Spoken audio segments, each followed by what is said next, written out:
പാകിസ്ഥാനിൽ പരിശീലനം കിട്ടിയ ലഷ്കർ ഇ തയ്ബയുടെ പ്രവർത്തകൻ കേരളത്തിൽ എത്തിയിരിക്കുന്നു. ഇന്ത്യയിൽ അങ്ങനെ ഒരാളുടെ സാന്നിധ്യം അറിഞ്ഞാൽ ഇന്ത്യ സർക്കാരും കേരള സർക്കാരും അയാളെ വേട്ടയാടി പിടിക്കണം. അയാൾ ഒരിക്കലും ഇന്ത്യയെ സംബന്ധിച്ചിടത്തോളം ഒരു വീരപുരുഷനല്ല, രാജ്യദ്രോഹിയാണ്, രാജ്യത്തിൻ്റെ ശത്രുവാണ്. പട്ടാളത്തിൻ്റെ കയ്യിൽ കിട്ടിയാൽ ഷൂട്ട് അറ്റ് സൈറ്റ്, കാണുന്ന മാത്രയിൽ വെടിവെച്ച് കൊല്ലും. അല്ലേ? ഇന്ത്യയും അമേരിക്കയും ഉൾപ്പെടെയുള്ള ലോകത്തെ രാജ്യങ്ങൾ ഭീകര സംഘടനയായി പ്രഖ്യാപിച്ചിരിക്കുന്ന, അവിടെ പരിശീലനം കിട്ടിയിരിക്കുന്ന ഒരാൾ കേരളത്തിൽ വന്നിരിക്കുന്നു. അതിനെ നമ്മൾ മലയാളികൾ ഒരു സ്വറ്റം ആളുകൾ വാഴ്ത്തിപ്പാടുകയാണ്. അങ്ങനെ ഒരു കഥാപാത്രത്തെ കണ്ട് കൈയടിക്കുകയാണ്, വാഴ്ത്തിപ്പാടുകയാണ്. നമ്മുടെ സിനിമ ഇങ്ങനെ ഒരു ലോക ഭീകര സംഘടനയുടെ പ്രവർത്തകനെ പ്രശംസിക്കുന്ന, അയാളെ വീരാരാധനയോടെ കാണുന്ന തരത്തിലേക്ക് ഒരു ചിത്രീകരണം നടത്തിയാൽ അത് രാജ്യത്തിന് അനുകൂലമാണോ രാജ്യവിരുദ്ധമാണോ? രാജ്യദ്രോഹമാണ്. ഇത് ബ്രിട്ടീഷ് ഭരണകാലത്തൊക്കെ സെഡിഷൻ എന്നൊക്കെ പറയില്ലേ, രാജ്യദ്രോഹം. അങ്ങനെ രാജ്യദ്രോഹം എന്ന് വേണമെങ്കിൽ ഇപ്പൊ രാജ്യദ്രോഹ കുറ്റം എന്ന് പറഞ്ഞിട്ടുണ്ടോ? അങ്ങനെ അരുന്ധതി റോയ്ക്കെതിരെയൊക്കെ ചുമത്തിയിട്ടുണ്ടല്ലോ, കേസുണ്ടല്ലോ. കേസ് ഹൈക്കോടതി സുപ്രീം കോടതി ഒന്നും റദ്ദാക്കിയിട്ടില്ല. വിചാരണ നടക്കട്ടെ എന്നാ പറഞ്ഞത്. അവര് പറഞ്ഞത് ജമ്മു കാശ്മീർ ഇന്ത്യയുടെ അവിഭാജ്യ ഘടകമല്ല. അതെ. ശരിക്കും ഈ ലഷ്കർ എന്ന് പറഞ്ഞ ഭീകര സംഘടനയുടെ സ്വഭാവം എന്താണ്? അപ്പോൾ ലഷ്കർ എ തയ്ബ ഈ ജിഹാദി, അതായത് പടച്ചോടിനോടുള്ള നമ്മളുടെ കടപ്പാട് നമ്മൾ നിറവേറ്റേണ്ടത് ജിഹാദ് വഴിയാണ് എന്ന് പഠിപ്പിക്കുന്ന തീവ്രവാദി സംഘടനയാണ് ലഷ്കർ എ തയ്ബ. ഈ ലഷ്കർ എ തയ്ബ സ്ഥാപിച്ചിരിക്കുന്നത് മറ്റേ ഹാഫിസ് സയ്യിദ് എന്ന് പറഞ്ഞ ബഹവൽപൂരിൽ ഇടക്കിടക്ക് പ്രസംഗിച്ചുകൊണ്ടിരുന്ന ഒരാളാണ്. കഴിഞ്ഞ ഇടയ്ക്ക് അയാൾക്ക് നേരെ ഒരു ഭീകരാക്രമണം ഉണ്ടായി. അയാളും മറ്റൊരാളും കൂടെ പോകുന്ന വാഹനത്തിനെ ആക്രമിച്ചു. രണ്ടാമൻ കൊല്ലപ്പെട്ടു. ഇയാളുടെ അനന്തരവനാണ് കൊല്ലപ്പെട്ടത്. ഇയാൾക്ക് അരയ്ക്ക് വെടിയേറ്റിട്ടുണ്ടെന്നാണ് പറയുന്നത്. ഇനി സ്വർഗത്തിൽ പോയിട്ട് കാര്യമൊന്നുമില്ല. അത്ര ഗുരുതരമായ പരിക്കേറ്റിട്ടുണ്ട്. പിന്നെ പാകിസ്ഥാൻ ഇയാൾ മരിച്ചിട്ടുണ്ടോ ഇല്ലയോ എന്ന് സ്ഥിരീകരിച്ചിട്ടില്ല. കാരണം പാകിസ്ഥാൻ ഒന്നും പറഞ്ഞിട്ടില്ല. പാകിസ്ഥാന് പറയാൻ പറ്റില്ല. പാകിസ്ഥാൻ്റെ നിയമപ്രകാരം അന്താരാഷ്ട്ര ഭീകരനായി പ്രഖ്യാപിച്ചിരിക്കുന്നതുകൊണ്ട് പാകിസ്ഥാൻ്റെ കണക്കിൽ ഇയാൾ ജയിലിലാണ്. അയാൾക്ക് പരിക്കേറ്റു. റാവൽപിണ്ടിയിലെ മിലിറ്ററി ആശുപത്രിയിലാണെന്ന് പറഞ്ഞിരുന്നു. പക്ഷേ അത് ഔദ്യോഗികം അല്ല, അനൗദ്യോഗികമായ റാവൽപിണ്ടി മിലിറ്ററി ആശുപത്രിയിലുണ്ട്, മരണത്തോട് മല്ലിടുകയാണെന്നൊക്കെ വാർത്തകൾ വന്നിരുന്നു. പക്ഷേ പാകിസ്ഥാൻ ശരിയാണെന്നോ അല്ലെന്നോ പറഞ്ഞില്ല. കാരണം പാകിസ്ഥാൻ്റെ കണക്കിൽ ലോകത്തോട്, അമേരിക്കയോട്, ഇന്ത്യയോടൊക്കെ പാകിസ്ഥാൻ പറഞ്ഞിരിക്കുന്നത് ഇയാൾ ജയിലിലാണ്. അങ്ങനെയാണ്. ഒസാമ ബിൻ ലാദനും ഞങ്ങളുടെ കയ്യിലില്ല എന്ന് പാകിസ്ഥാൻ അക്കാലത്ത് പറഞ്ഞിരുന്നു. എന്നിട്ടാണ് അബോട്ടാബാദിൽ അയാളെ വെടിവെച്ച് വന്നത് എന്ന് പറഞ്ഞ പോലെ ഇയാളെ അമേരിക്കയും സ്പെഷ്യൽ കാറ്റഗറി ടെററിസ്റ്റ് ആയിട്ട് പ്രഖ്യാപിച്ചിരിക്കുന്ന ആളാണ് ഇയാൾ. അമേരിക്ക ഇയാളുടെ തലക്കിട്ടിരിക്കുന്നത് $10 മില്യൺ. ഇന്ത്യ ഉൾപ്പെടെ ഒരുമാതിരി ലോകരാഷ്ട്രങ്ങൾ മുഴുവൻ ഇയാളെ ഭീകരവാദിയായിട്ട് പ്രഖ്യാപിച്ചിട്ടുണ്ട്. ഇയാളുടെ സംഘടനയെ ഭീകര സംഘടനയായിട്ട് പ്രഖ്യാപിച്ചിട്ടുണ്ട്. എവിടെ കണ്ടാലും ഇയാളെ പിടികൂടേണ്ടതാണ് ആഗോളതലത്തിൽ. അപ്പോൾ ഇയാൾ എന്നിട്ട് എന്ത് ചെയ്തു എന്ന് വെച്ചാൽ ജമാഅത്ത് ഉദ്ദവ എന്ന് പറഞ്ഞ JUD, യു ചെറിയ അക്ഷരം, ഇയാൾ അങ്ങനെ ഒരു ഫ്രണ്ട് ഓർഗനൈസേഷൻ ഉണ്ടാക്കിയിട്ടുണ്ട്. ഇവിടെ ഒരെണ്ണം നിരോധിക്കുമ്പോൾ വേറൊരു സംഘടന ഉണ്ടായി വരും, പേര് മാറ്റി വരും. PFI നിരോധിച്ചു കഴിഞ്ഞാൽ വേറൊരു സംഘടന, സുഡാപ്പി എന്നൊക്കെ പറഞ്ഞിട്ട് ഇപ്പോൾ പലതരത്തിൽ വരുമല്ലോ. സിമി നിരോധിച്ചാൽ വേറെ വരും എന്ന് പറയുന്നത് പോലെ ഇയാൾ ജമാഅത്ത് ഉദ്ദവ എന്ന് പറഞ്ഞത് ഒരു ജീവകാരുണ്യ സംഘടനയുടെ ഒരു ഫ്രണ്ട് ആയിട്ടാണ് ഇയാൾ വെച്ചുകൊണ്ടിരിക്കുന്നത്. ഒരു മുഖംമൂടി സംഘടന ആയിട്ട് കൊണ്ടു കിടക്കുകയാണ്. ഇയാൾ വലിയ അവിടുത്തെ ഈ മൊല്ലാക്ക ആണ്, ആളുകളോട് പ്രസംഗിക്കുക. അടുത്ത കാലത്ത് ഇയാൾ ബഹവൽപൂരിൽ പ്രസംഗിച്ചിരുന്നു. 2 കൊല്ലത്തിൻ്റെ ഇടയ്ക്ക് പ്രത്യക്ഷപ്പെടുന്ന ഒരു മീറ്റിംഗ് ആയിരുന്നു. അതിൻ്റെ അകത്തും ഈ യുവാക്കളോട് അയാൾ ചോദിക്കുന്നുണ്ടായിരുന്നു. അതിൻ്റെ ഏതാണ്ട് കുറേ ടെക്സ്റ്റ് ഞാൻ വായിച്ചതാണ്. നിങ്ങളുടെ കൂട്ടത്തിലാരും ഇന്ത്യക്കെതിരെ ജിഹാദ് നടത്താൻ ചങ്കൂറ്റം ഉള്ളവരില്ലേ എന്ന് അയാൾ ചോദിച്ചിരുന്നു ആ കൂട്ടത്തിലൊക്കെ. അപ്പോൾ ഇന്ത്യക്കെതിരെ ജിഹാദ് ഇയാളുടെ ആദ്യത്തെ ഈ ഗുരു എന്നൊക്കെ പറയാവുന്ന ആൾ ഇയാളുടെ അമ്മാവൻ തന്നെയായിരുന്നു. കുട്ടിക്കാലത്ത് തന്നെ ഇയാളെ ഈ മറ്റേ ഹാഫിസ് സയ്യിദ് എന്നാണുള്ള പേര്. ഹാഫിസ് എന്ന് ഇയാളെ വിളിച്ചുകൊണ്ടിരുന്നത് എന്താണെന്ന് വെച്ചാൽ കുട്ടിക്കാലത്ത് തന്നെ ഇയാള് ഖുർആൻ കാണാപ്പാഠം പറയുമായിരുന്നു. അപ്പോൾ എവിടെ നിന്ന് വേണമെങ്കിലും ഖുർആനിൽ നിന്ന് ഹൃദിസ്ഥമാക്കി. അപ്പൊ ഇയാൾക്ക് ജിഹാദ് ആണ് ഏറ്റവും ഗംഭീരമായ ഉത്തരവാദിത്വം നമ്മുടേതെന്ന് തെളിയിക്കാൻ വേണ്ടി ഖുർആനിൽ നിന്ന് എവിടെ നിന്ന് വേണമെങ്കിലും ഇയാൾക്ക് എപ്പോൾ വേണമെങ്കിലും ഉദ്ധരിക്കാം. ഏത് സൂറ ചോദിച്ചാലും പറയും. ഏത് ഉറക്കത്തിലും പറയുകയാണ്. നമുക്ക് മറ്റേ ഇന്ന് നമ്മൾ മുംബൈ സ്ഫോടനം ഇയാള് സൂത്രധാരനായിരുന്ന അക്രമമാണ് 2001 മറ്റേ മുംബൈയിൽ നടന്ന സ്ഫോടനങ്ങൾ. 166 പേരെ കൊന്നു. അപ്പോൾ 166 പേരെ കൊന്ന ഇന്ത്യക്കാരെ കൊന്ന സംഘടനയാണ് ലഷ്കർ ഇ തയ്ബ. അപ്പോൾ അവിടെ പോയിട്ട് ഒരു മലയാളിക്ക് പരിശീലനം കിട്ടി എന്ന് പറഞ്ഞാൽ അയാളെ പിന്നീട് വീരനായകനായി ചിത്രീകരിച്ചാൽ അത് രാജ്യദ്രോഹം തന്നെയാണ് അല്ലേ? എന്താ സംശയം? ഇങ്ങനൊരു കഥാപാത്രം, അതായത് ഒരു സിനിമ ഞാൻ ഇന്നലെ കണ്ടു, വല്ലാതെ ഞെട്ടിപ്പോയി. കാരണം അപ്രതീക്ഷിതമായിരുന്നു. കാരണം ഗുജറാത്ത് കലാപം കഴിഞ്ഞിട്ട് അവിടെ നിന്ന് ഒരു കുടുംബത്തിലെ ഒരു കൗമാരപ്രായക്കാരനായ സയ്യിദ് മസൂദ് എന്ന് പറഞ്ഞ കഥാപാത്രം പാകിസ്ഥാനിലേക്ക് പോവുകയാണ്. ഗുജറാത്ത് കലാപം കഴിഞ്ഞ് അവിടെ നിൽക്കാൻ പറ്റുന്നില്ല. ആ സിനിമയുടെ തുടക്ക ഭാഗത്തൊരു ട്രെയിൻ ആത്മഹത്യ ചെയ്യുന്നുണ്ട്. അത് ഗോദ്ര എന്ന് പറയുന്ന സ്ഥലത്ത്. ആ 2000 പേര് ഉള്ള സമാധാന മതത്തിന്റെ കൂട്ടം ഉണ്ടല്ലോ, ഈ തീ കൊളുത്തുന്ന, അവര് സിനിമയിലില്ല. ഈ കുട്ടി കൗമാരക്കാരനായ ചെറുപ്പക്കാരൻ എന്ത് ചെയ്യുന്നു? ഇയാൾ പാകിസ്ഥാനിലേക്ക് പോവുകയാണ്. എത്തേണ്ട സ്ഥലത്ത് തന്നെ എത്തിയിട്ട് നമ്മൾ സിനിമയിൽ കാണുകയാണ് ലഷ്കർ ആ സിനിമയിൽ ഒരുപാട് സ്ഥലത്ത് സേനകൾ പല രാജ്യങ്ങൾ കാണിക്കുന്നുണ്ട്. ഇന്ന സ്ഥലത്താണ് ഫ്രാൻസ്, ഇന്ന സ്ഥലം എന്നൊക്കെ കാണിക്കുന്നുണ്ട്. അതുപോലെ ലഷ്കർ എ തൈബ ക്യാമ്പ് പാകിസ്ഥാൻ അവിടെ എത്തുന്നു. ഇത് കണ്ടപ്പോൾ തന്നെ ശരിക്കും ഞാൻ അത് ചിലപ്പോൾ അവർ കാണിക്കുന്ന ലഷ്കർ ഇ തൈബ കാണിക്കുന്ന നിഷ്ഠൂര പ്രവർത്തികൾ കാണിക്കാൻ വേണ്ടിയിട്ടായിരിക്കും. അതെ, അല്ല, ലഷ്കർ ഇ തൈബ ക്യാമ്പ് നമ്മുടെ ഒരു മലയാള സിനിമയിൽ എന്തോ കാരണം കൊണ്ട് വരുന്നു എന്ന് കാണുമ്പോൾ തന്നെ ഒരു വശപ്പശക തോന്നും. പക്ഷെ നമ്മൾ ഉറി പോലെയുള്ള സിനിമകളിലൊക്കെ തീവ്രവാദ അവിടെ പോയി ഇന്ത്യ ആക്രമിക്കുക, അതുപോലെ ഈ ചെറുപ്പക്കാരൻ ആ ക്യാമ്പ് തകർക്കുന്നതാണെങ്കിലോ? അങ്ങനെയല്ലേ സിനിമ? സുനിലെ, ഈ ഹാഫിസ് സയ്യിദിനെ, ലഷ്കർ ഇ തൈബ ഉണ്ടാക്കിയ ഹാഫിസ് സയ്യിദിനെ ആ മറ്റേ കുത്തൂത്തുള്ള വേഷമൊക്കെ ആയിട്ട് ഒരു സിനിമയിൽ, ഇന്ത്യൻ സിനിമയിലുണ്ട്, അമരൻ എന്ന് പറഞ്ഞ സിനിമ. എത്ര മനോഹരമായ സിനിമയാണത്. അമരൻ അത് ഒരു മലയാളി പെൺകുട്ടിയെ, ഒരു മലയാളി ക്രിസ്ത്യൻ പെൺകുട്ടിയെ, തിരുവനന്തപുരത്തുള്ള പെൺകുട്ടിയെ വിവാഹം ചെയ്തൊരു തമിഴ് കേണലിന്റെ കഥയാണ്. അയാള് കാശ്മീരിൽ നിങ്ങൾ ഉറിയെന്നൊക്കെ പറഞ്ഞില്ലേ ഇപ്പോ, ആ ആക്രമണമൊക്കെ അവരുടെ താവളത്തിൽ പോയി ചെയ്ത ആളുടെ കഥയാണത്.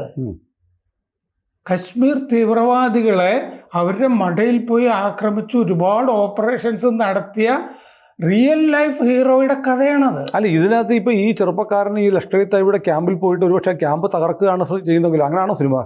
അങ്ങനെയല്ലേ?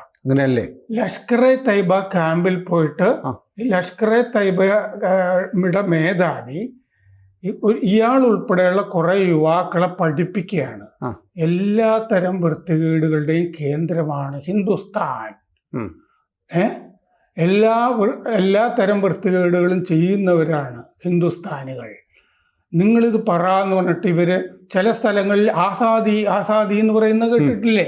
കൊളംബിയ പറയും എന്ന് പറയുന്ന പോലെ ഈ യുവാക്കളുടെ കൂട്ടം പറയാണ്. അപ്പോൾ പറയുമ്പോൾ എല്ലാ വൃത്തികേടുകളുടെയും കേന്ദ്രമാണ് ഇന്ത്യ, ഹിന്ദുസ്ഥാനി എന്നിവർ മുദ്രാവാക്യം പോലെ വിളിക്കുകയാണ്. ഈ കൂട്ടത്തിൽ മറ്റേ ആ കഥാപാത്രം ഉണ്ടല്ലോ, സയ്യിദ് മസൂദ് എന്ന് പറഞ്ഞ കഥാപാത്രം, ആ കഥാപാത്രമാണ് ഞാൻ കണ്ട ഈ സിനിമയിൽ ആ സിനിമയുടെ സംവിധായകൻ അവതരിപ്പിക്കുന്ന ഉപനായക കഥാപാത്രം. അല്ല, എന്നിട്ട് ഈ പറയുന്ന ചെറുപ്പക്കാരൻ തിരിച്ചു വന്നിട്ട് ആ ലഷ്കർ ഇ തൈബയുടെ അജണ്ടയാണോ നടപ്പാക്കുന്നത്? എന്താ സംശയം? കാരണം എന്താന്ന് വെച്ച് കഴിഞ്ഞാൽ ഇവിടെ ഗുജറാത്തിൽ ഒരുപക്ഷെ അവിടെ കിട്ടിയ പരിശീലനമൊക്കെ ഉപയോഗിച്ച് അദ്ദേഹം തിന്മയ്ക്കെതിരെയുള്ള പോരാട്ടമാണ് നടത്തുന്നതെങ്കിലോ?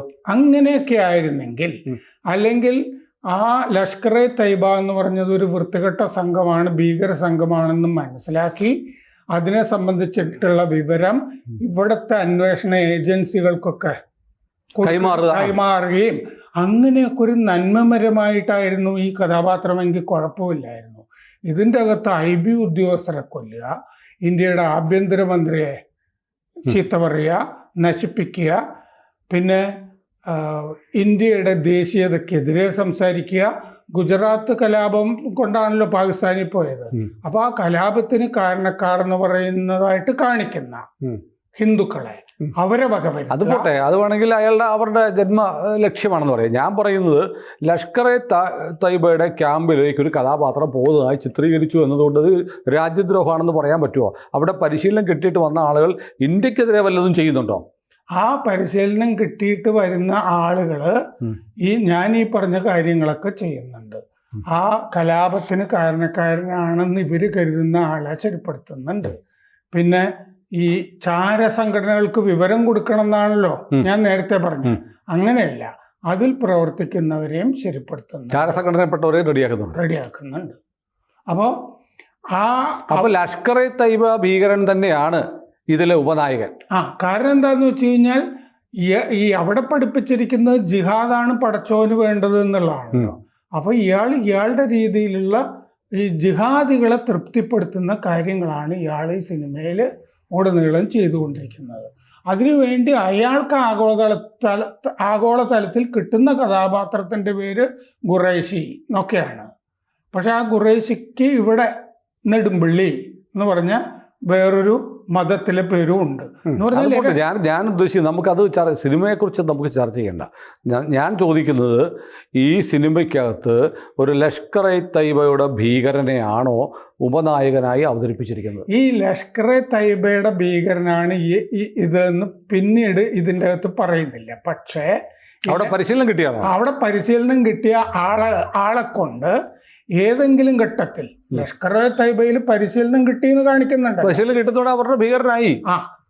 ഏതെങ്കിലും ഘട്ടത്തിൽ എനിക്ക് അതിൻ്റെ അന്ന് കിട്ടിയത് വൃത്തികെട്ട പരിപാടിയായിരുന്നു എന്നോ, ഞാനതിൽ ചേരാൻ പാടില്ലായിരുന്നു എന്നോ, ഞാൻ ജിഹാദി അല്ലെന്നോ, ഞാൻ അതിനെ വെറുക്കുന്നു എന്നോ, ഇത് ലോകത്ത് നിന്ന് നിർമ്മാർജ്ജനം ചെയ്യേണ്ട ഭീകര സംഘടനയാണെന്നോ അങ്ങനെ ഒരു വാചകവും ഈ കഥാപാത്രം. അപ്പോൾ ഇത് കാണുന്ന ആൾക്ക് ലഷ്കർ-e-തയ്യബ വളരെ നല്ല ആളുകളെ ഉൽപ്പാദിപ്പിക്കുന്ന ഒരു കേന്ദ്രമാണ്.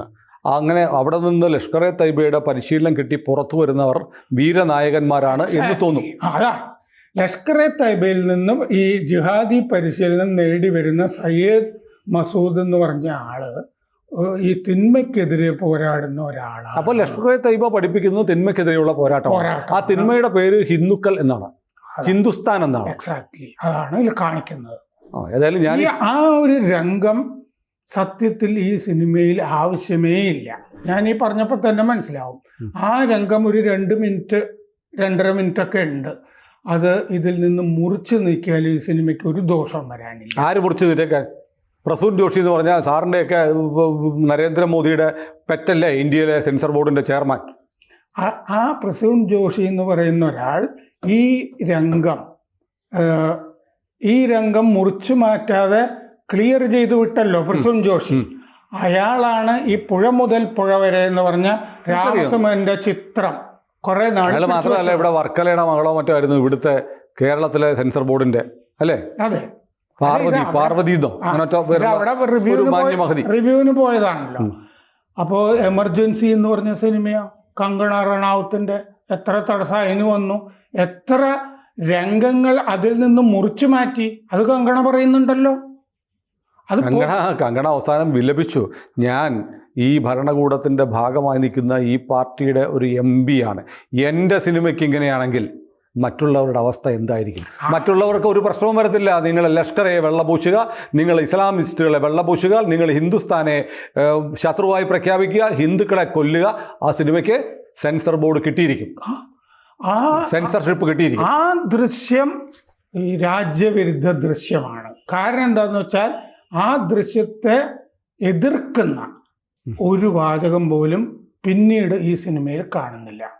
അത് മുതിർന്ന് ഈ സിനിമയുടെ ഉപനായക പട്ടം നേടി അങ്ങോട്ട് മുന്നേറുകയാണ്.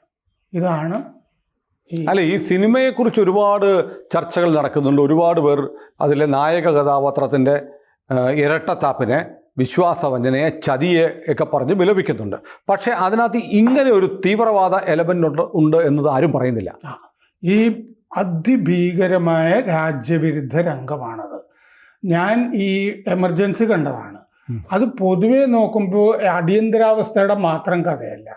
ഇന്ദിരാഗാന്ധി എങ്ങനെ രൂപപ്പെട്ടു, അവർക്ക് കുട്ടിക്കാലത്തുള്ള ഒറ്റപ്പെടലിന്റെ പ്രശ്നങ്ങളും തുടങ്ങി കൗമാരത്തിലെ പ്രശ്നങ്ങൾ സകലതും കാണിക്കുന്ന ഒരു സിനിമയാണത്.